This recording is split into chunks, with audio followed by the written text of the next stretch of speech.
नमस्कार दोस्तों, प्रॉफर्म टैक्सेशन के पार्ट 2 में आपका स्वागत है। आज हम बात करने आए हैं, अगर हमने प्रॉप से एफआईयू रजिस्टर्ड एक्सचेंज में ले लिया है और वहां से बैंक में ट्रांसफर कर लिया है, उस केस में हम बात करने आए हैं कि इस केस में हमारा कौन सा टैक्सेशन अप्लाई करेगा और इस केस में हमें टैक्सेशन को कैसे कंप्लाई करना है या टैक्सेशन को कैसे करना है। हमने पिछली वीडियो में पूरी सीरीज की बात करी थी। सीरीज वो आज भी यहाँ पे लिखी हुई मिलेगी आपको। इसमें हम पॉइंट नंबर 4 के ऊपर बात कर रहे हैं कि आज इस केस में हमें अपना टैक्सेशन का सीक्वेंस कैसे रखना है या टैक्स को कैसे देना है या टैक्स को कैसे फाइल करना है। अगर आपने प्रॉप फर्म से कोई भी विड्रॉल एफआईयू रजिस्टर्ड एक्सचेंज में लिया है तो यहाँ पे जितना भी बैलेंस आपका एफआईयू रजिस्टर्ड एक्सचेंज में पड़ा है वो सारा का सारा टैक्सेबल हो जाएगा।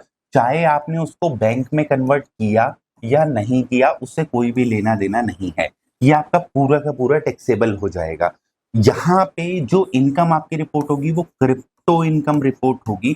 क्रिप्टो इनकम के हिसाब से आप इसके ऊपर टैक्स भरेंगे, यानी 31.20% का आप टैक्स भरेंगे। 30% प्लस 4% एजुकेशन सेस आप यहाँ पे रिपोर्ट करेंगे और यहाँ पे जो आपकी परचेज वैल्यू होगी वो 0 होगी, क्योंकि जब आप यहाँ से प्रॉप से पैसा यहाँ पर लाए तो इसका परचेज प्राइस जो है वो 0 है, क्योंकि आपने उसके लिए कुछ पे नहीं किया। अगर आप यहाँ पे कुछ पे करते तो हम उसको काउंटर करते। यहाँ पे जब पे नहीं है तो ये जो पूरा पैसा है ये आपकी इनकम है। अगर आपने इसको कन्वर्ट करवा लिया है तो भी वो टैक्सेबल है, अगर आपने कन्वर्ट नहीं करा है तो भी वो टैक्सेबल कैटेगरी में जाएगा और क्रिप्टो इनकम में रिपोर्ट किया जाएगा और उसके ऊपर 31.20% का टैक्स लगेगा। अगर आप इस नोटिस को अवॉइड करना चाहते हैं, मेरी बात ध्यान से समझ लो। देखो, हर बंदा आपसे कहेगा, यहाँ पे मैं आपको ऑप्शन बता रहा हूँ, लोग आपको क्या क्या ऑप्शन देंगे।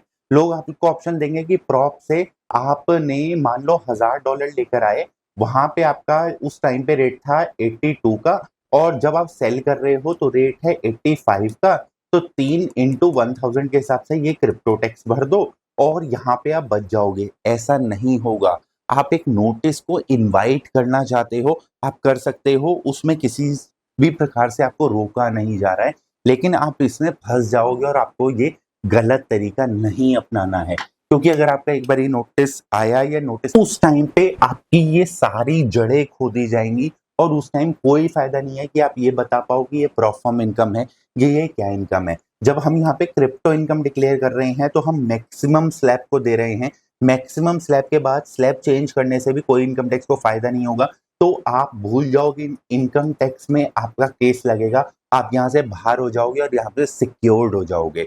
तो सलाह मानो, सही चीज करो और सही तरीके से अपने टैक्सेस को कंप्लाई करो। आप अगर ये वाला मेथड फॉलो करते हुए आए हैं करंट ईयर में, अगर आप करंट ईयर में ये वाला मेथड फॉलो करते हुए आए हैं तो आपको इसी सीक्वेंस में टैक्स देना है। जब आप इस सीक्वेंस में टैक्स देंगे तो वहां पे आपको डिक्लेयर करने की जरूरत नहीं है कि ये फ्रीलैंसिंग इनकम है या ये आपकी एफिलिएट इनकम है या ये आपकी बिजनेस इनकम है। आपको कुछ भी ऐसा डिक्लेयर करने की जरूरत नहीं है।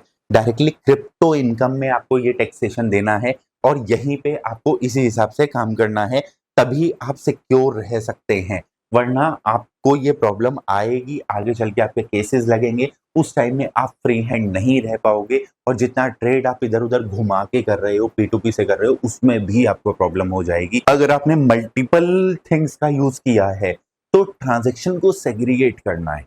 अगर आपने इनमें से मल्टीपल चीजों का यूज किया है तो ट्रांजैक्शन को सेग्रीगेट करना है और सेग्रीगेट करके आपको ये चीज करनी है, इंस्टेड ऑफ कि आप ये सारी चीजें कर पाओ। ठीक है, तो आपको ट्रांजैक्शन को सेग्रीगेट करना है और सेग्रीगेट करके ये चीज करनी है। आज अब इस सीरीज में आपको डिफरेंस पता लगेगा कि मैं पहले क्यों कह रहा था डिसेंट्रलाइज 1 टू डिसेंट्रलाइज 2। अब आपको वो डिफरेंस दिखेगा कि आज आपको वो बात समझ में आएगी। समझने वाला समझेगा, नहीं समझने वाला नहीं समझेगा। आशा करता हूँ वीडियो पसंद आया होगा अभी के लिए।